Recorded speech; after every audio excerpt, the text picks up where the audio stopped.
Hi, welcome to Model Marvels. Today we've got a CC01 Tamiya chassis for you. This is really about making it competitive for trail running and crawling, and it's our recommendations, observations of how to do that. Don't forget to subscribe so you don't miss any of our videos. First off, we love hard bodies, but a Lexan body will make your trail crawler a lot easier to modify. To start with, you just don't have the weight, and that's an incredible angle there.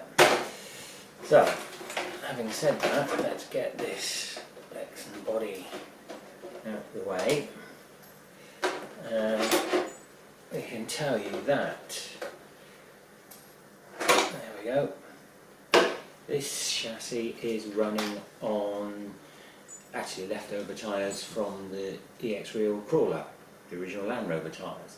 They're 97mm, which is a little bit oversized, and they need a spacer of a couple of millimetres, maybe a nut, at the top of your shock absorber. Onto shock absorbers. A good upgrade, I'm coming to you, a good upgrade is removing the springs from the standard model and replacing them with these white barrel springs. They're a lot softer to start with, but basically end up doing the same job. Right, what else have we done? We've just left the standard servo in for the moment, waterproof, standard speed control for the moment, waterproof servo, waterproof receiver.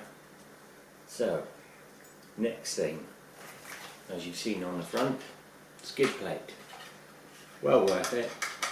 Protect the front of the vehicle and allows it to slide up anything, because it obviously doesn't have the clearance of something like an Axial SCX10. So it's the kits these days come with oil-filled shocks, so that's the shocks and the front skid plate done. And because I'm trying to think, keep in mind what we've done.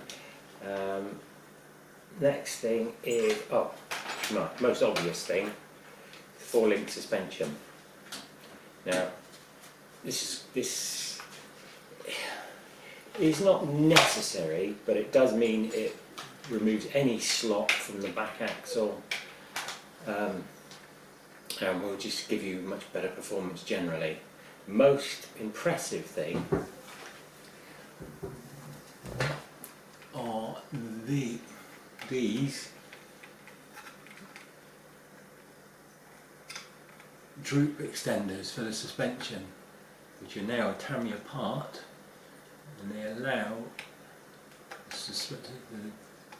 the shocks to actually drop down, and they are very effective.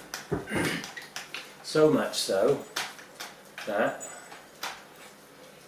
when lifting a wheel, you will get almost, well, roughly about 6 centimetres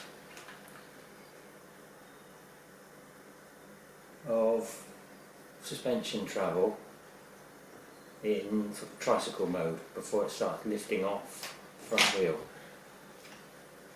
which for this type of chassis is fantastic. And so it would really allow you to compete with the big boys, so to speak. Now, we bought the 4-link suspension with a skid plate. Now, yes, it removes the hang-ups that you get from where the links attached to the body, whether they're these metal links or the original plastic ones, but it does lower the whole chassis by nearly 2 centimetres.